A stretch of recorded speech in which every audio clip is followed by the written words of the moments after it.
Welcome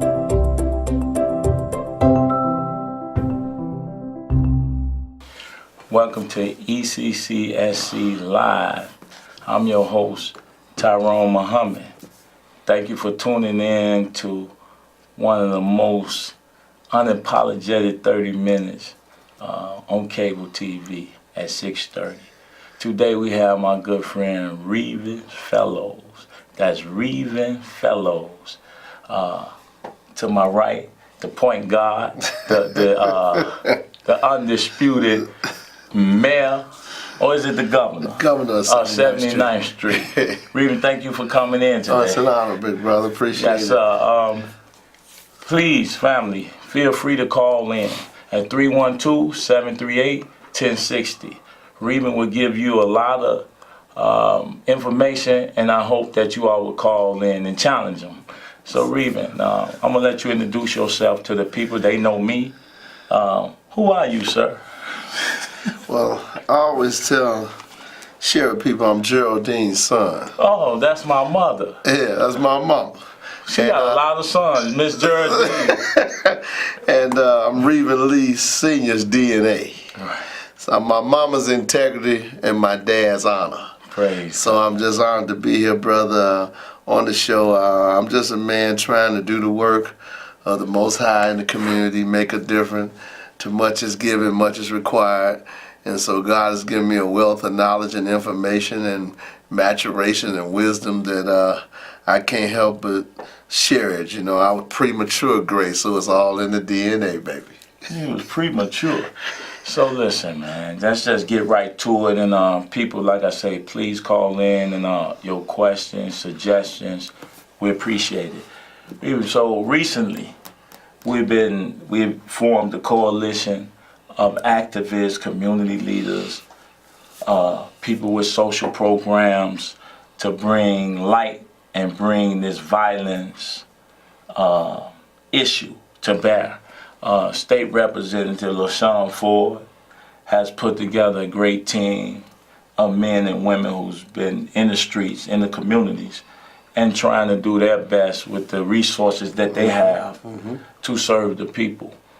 Can you talk about that introduction, that process with Representative LaShawn Ford, because it's nothing new to him. He's been doing it for a little while now, and you've been the point guard on a lot of those situations. Can you talk about that? Well, it's been an honor. State Rep Ford has been a big champion. And as you know, the ex-con, your logo, man, he's been a champion for a while, man. And unapologetically black in Springfield, doing the work, ban the box, seal the bill, expungement, yes. Also naming July 3rd as the state of Illinois Independence Day for reentry brothers and sisters coming home. The African American Employment Plan to put people to work in state government.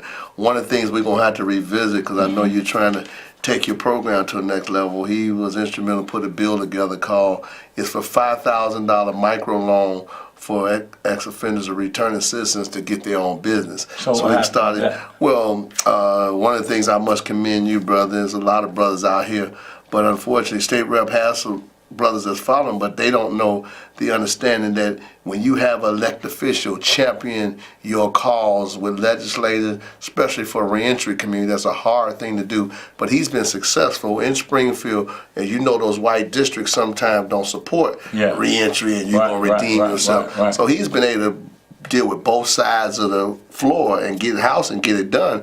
But unfortunately, we need you brothers that know this brother who's doing the work.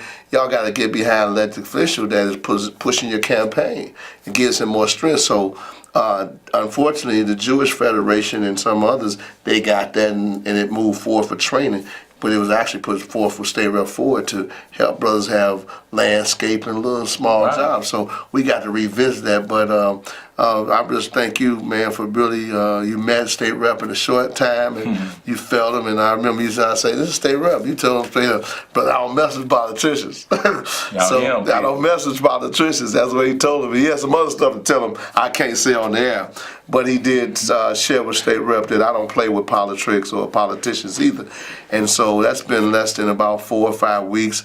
You guys merged and you've seen the sincerity. So we then begin to organize this camaraderie of fraternity brothers and Masonic brothers and brothers from organization streets to come up with how we are already doing work with no funding and how we should be dealing with opportunity to do the work. And so State Rep called us together, yourself and myself and Randy and a few others, to go talk to the chief of police. And I had a meeting today. Yeah, okay, well, see, and so from that meeting, Rep Ford shared with him that we don't necessarily have to agree with each other politics, but we have to do something. Yes, you don't have enough black police officers, so you had your spiritual engagement with the video that went viral of de-escalation of a young man, the police officer. So it was prime. We went into to show it to him. He saw, and he really took a liking. So that opened the door up for us to that conversation you're having, and Brother Maxwell. So we excited. We already doing the work. So whether we get money or not, we want our money, we want our dollars.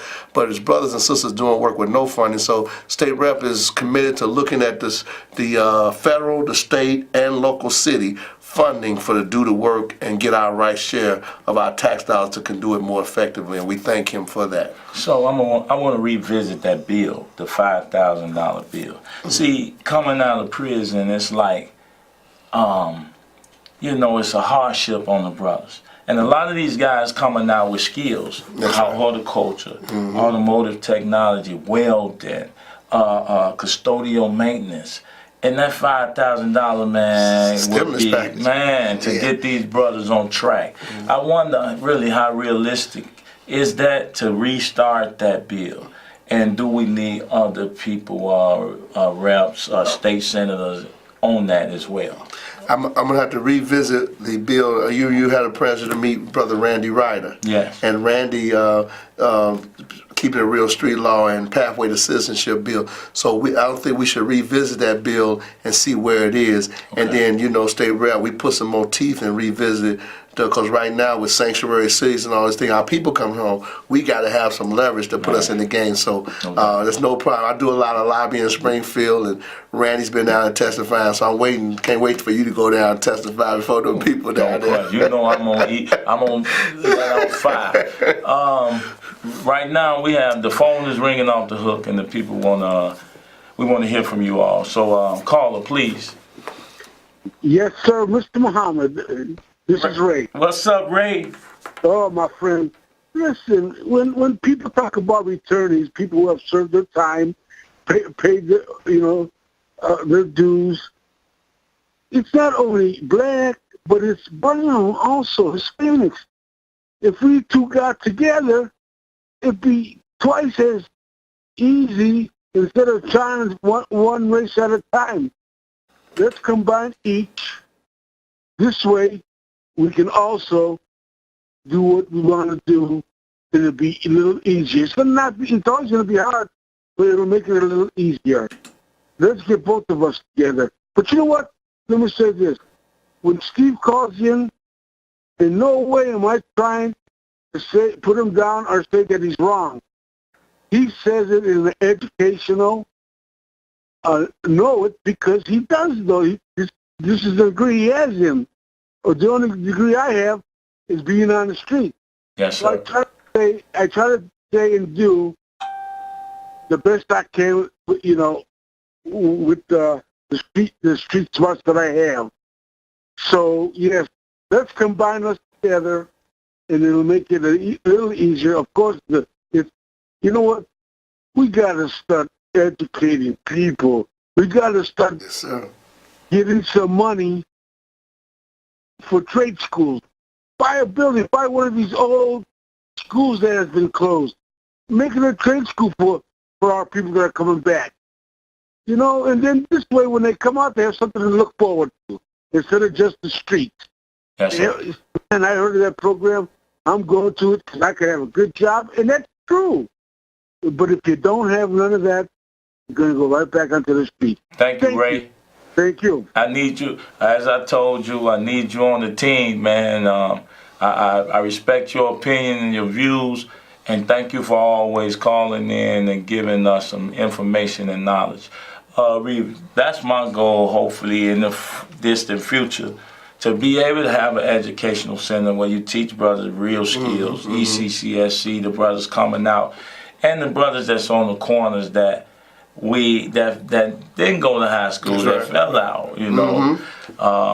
To give them skills, have a center where they can learn welding, where they can learn the various trades and things. So hopefully we could get the mayor to give us some of these buildings in the city, so we can get going, man. Training. Well, I just got some good news. There's a brother, Dr. Lance, out of St. Louis.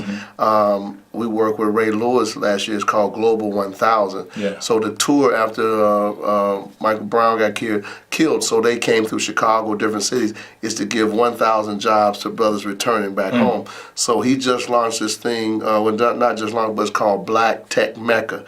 So they have a group of brothers that's in the technology game. So we're going to be bringing that to Chicago, the Black Tech Mecca, with the reentry piece to it, and we'll get State Rep Ford to tie some of that STEM money to it. But we're going to be creating things for our own people and make it happen, because if we don't teach them, it won't get taught. And everybody's not traditional classroom. Right. See, this is what I love about the coalition we building, man. Most of the men are unapologetic about their views, their action, and their love for their community, man. And you know, as I said before, when you first introduced me to Representative Ford, me, I'm a skeptic as it relates to policies that actually work and help those formerly incarcerated, and well as prepare the men that's already in prison to return to the communities to do similar work that we're doing, and feel good about doing it. What you have to say about politicians as it relates to them actually contributing and being a real mechanism and a force by which to transform the narrative in terms of the reentry, jobs, opportunity. What you can speak on that, man, as it relates to our elected officials? Well, my experience has been, man, and I say everybody this, and I say this boldly: you can't threaten a politician to take him out about doing black when you got one that's doing pro-black and you ain't supporting him. It doesn't make sense. You got to support who's supporting your cause. So the threat to a politician on what you're going to do, reentry, we're going to do something, and you have a brother like State Rep doing the work with policy, almost went to jail, 17 accounts, 100 years, facing 100 years, and he walk away, and then God make your enemy your footstool and put him over banking and finance, which is they was trying to accuse him with. And now he's going down and advocating for brothers, and they're not support him. So if I was another elected official, say, well, State Rep doing that thing, you don't see y'all supporting them. So what we got to do is, why should we invest time in you all? But I found out, let's not give all elected officials that much credit. We think they know what they doing all the time. They don't. Some people get in there because they got friends, but I know some guys doing good work. But what we got to do is start bringing our agenda now and say, that's what we want. And we need that about you. And we want that transparent and upfront. That's right. And we got our numbers together. And then if you don't, we got some people that might have to come by your office, see you every now and then, keep knocking on your door like when you go to Springfield. They chasing people around the hall. You passed that bill yet? You passed. So one of the things we're going to do different, we're going to form our little lobbying body, and we're going to go down to Springfield, knocking on doors, saying, how you doing? Did that bill go through? Or do we need to come back and see you every day? But we ain't going to let you come home without knocking on your door. We're going to be in Springfield. But that's how things happen. So if you keep agitating, they get tired of hearing somebody got to move a pen. No doubt. You know, the main platform, the number one platform right now in ECCSC is violence prevention. And I'm so tired of women losing their sons, man. 15 and up, 13 and up. And that weighs on my heart, you know, that weighs on my heart. And I really, man, want to get at this issue. We just seen the tape of the 15-year-old telling the reporter the account. His mother, his parents wasn't present. That's right. No one was present. And when you start talking about this incident of this boy getting shot in the back of the head or in the head, and all the misinformation and information is coming out allegedly, we need to be able to protect that young man. But definitely we need to be, our people getting caught up in this Hollywood Facebook thing, and then misinformation going out there, be talking about people died and they didn't die. So we already in trauma. We got the Pendleton trial. We got the brother getting shot. We got Aretha died. So we on every level with trauma, hurt, and then next thing we need is some misinformation. But for them to interview that young brother, and what's scary is he had just saw his friend killed, and he's articulating this thing with no emotion, and he ain't dramatized. He's just like, this is what's going on. They came and did this. He repeated. So he walking through this like a straight lawyer with no nothing. That's scary. So I think we got to reach out to him real quick and his family and say, this young man cannot be out there. First of all, keep your mouth closed. Ask for your mom and lawyer. Don't get on Facebook just talking, because he's a witness to a situation. So we want to make sure that that young man is safe and in that community, because we know there's a lot of good police officers, but some people don't believe in the mission that you're supposed to be a servant. Serving, community serving, that's our motto here at ECCSC. For you all out there who just heard what Revin said, if you have information about that young man and his family and who he is, we would like to get in touch with him. And we have to make sure that we protect our little brother so that he don't slip on that banana peel and lose his life as this investigation ensues. And we're trying to get at the truth of why our little brother was killed or whatever allegedly happened. Right. So we can't, we need information, people. And if this man is giving an account of something that took place, then we should protect him. So over the next, let's say 30 days, what do you see as the main agenda, or what do you see as a main program that we can put forth with the coalition that we're building right now to prevent violence, as well as for what you want to call self edification, man, of our communities? Well, as my brother Mark Allen always said, I'm glad you asked. Some of the things that we're doing right now, into some of the things, we have brothers that's doing work. Brother James, him over there where you are on 63rd. Yes, we got 100 Black Men, Phi Beta Sigma. We're all over the place doing work. So what we want to do collectively now, since we brought this coalition together, next Sunday at 3 o'clock, we're going to meet over at the Masonic Hall, 42nd in Cottage Grove at 3 o'clock. So we're asking Black men or organization to come meet with us, because we're going to be going to hit the streets.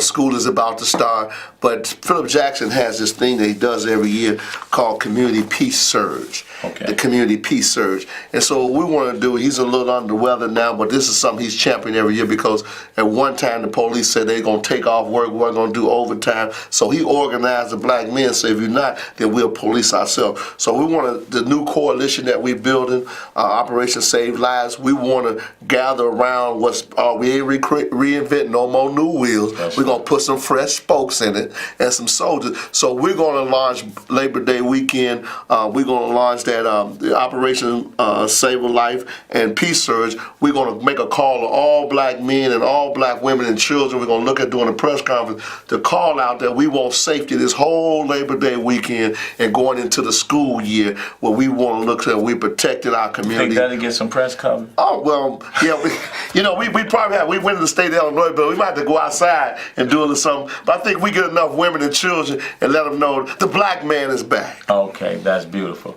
So listen, we have another caller. Caller, please.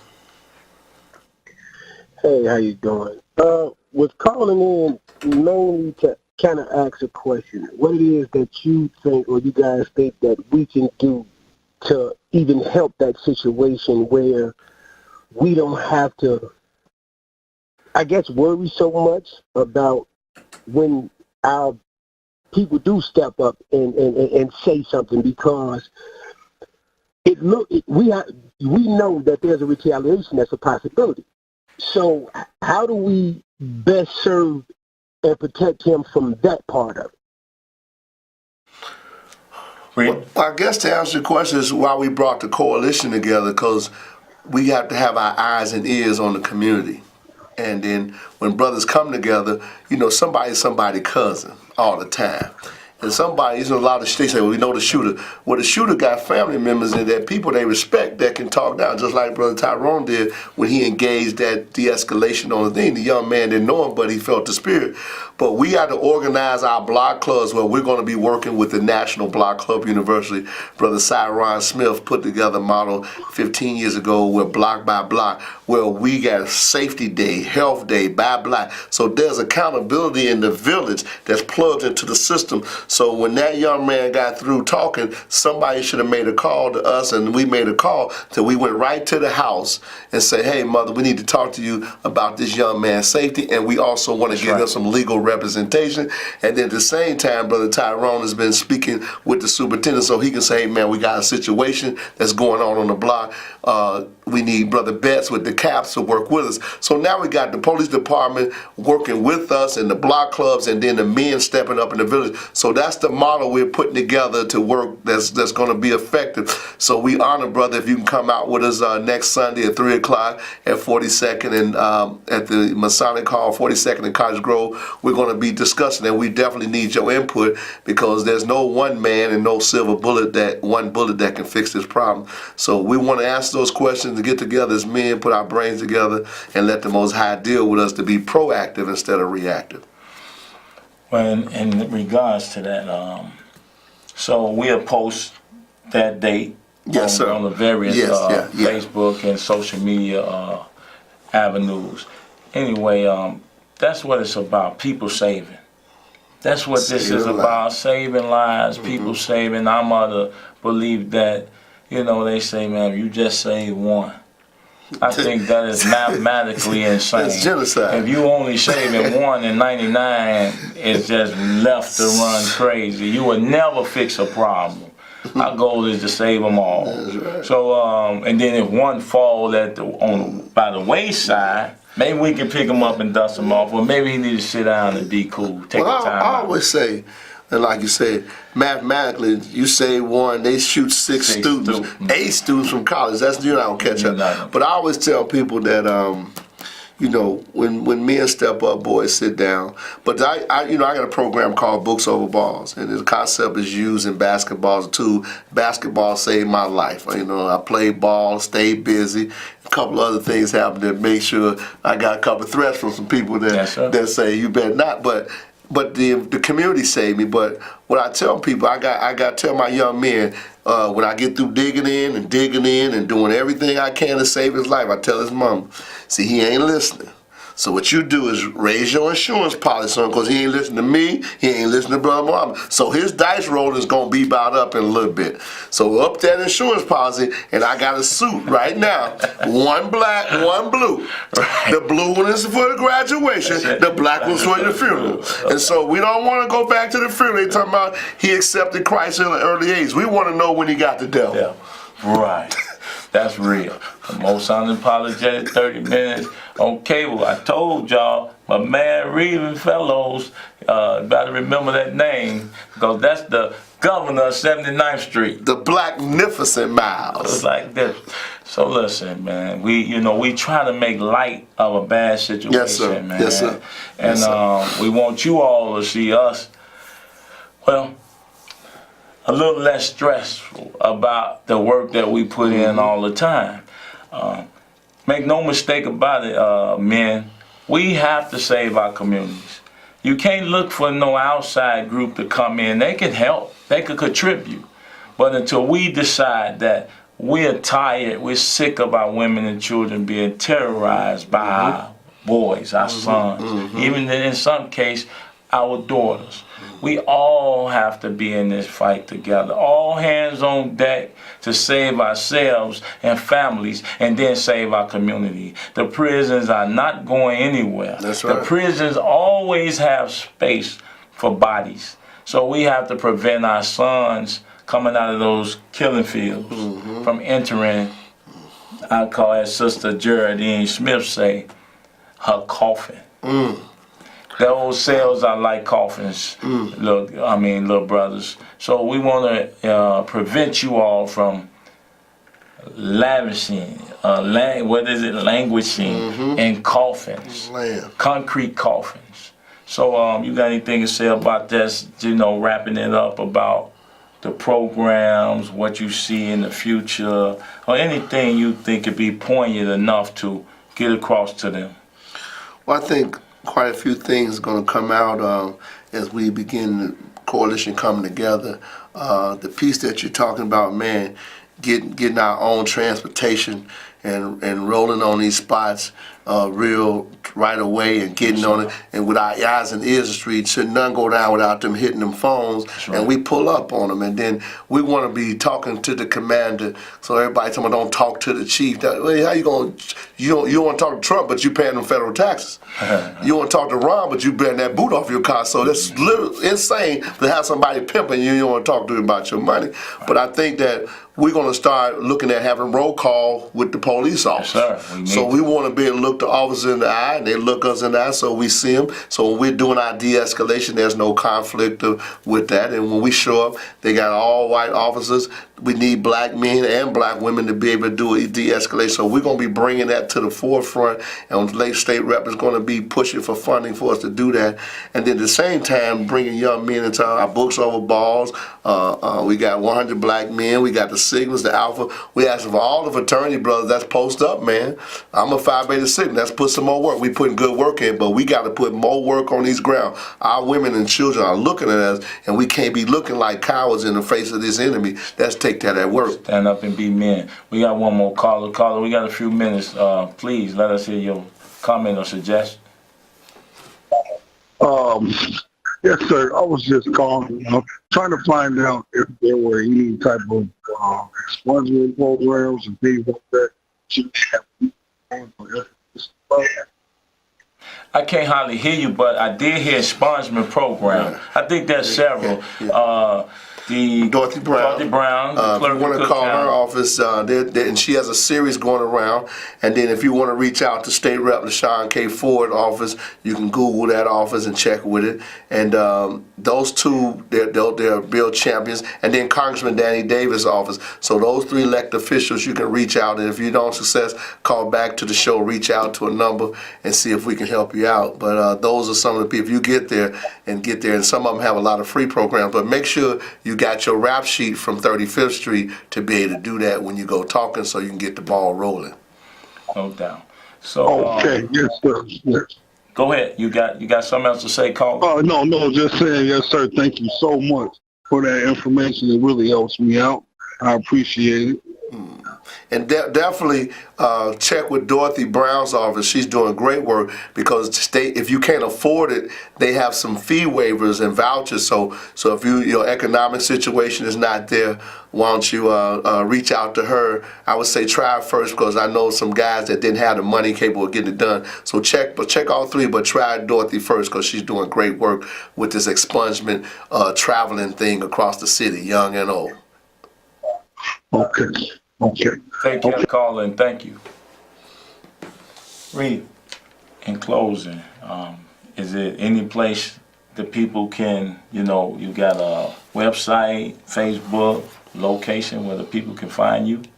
Well, yeah, they can email me, Revin Fellows at yahoo.com, RevinFellows at yahoo.com, and 773-969-9644. And thank you for having me on the show, brother, and hope I can come back. I just feel good. I feel like I'm deep. Man, listen, you look like an old co-host. I gotta get a shirt though. Glad we're gonna make it work. Thank you once again, people, for tuning in to another exciting show. And we really appreciate the callers. Continue to call in, continue to support. Go to the website, visit us on the Facebook page, and please share it, the live and encourage your community, encourage your family to do good, to give back. And we really appreciate your support. We're grateful. Thank you for tuning in. Peace.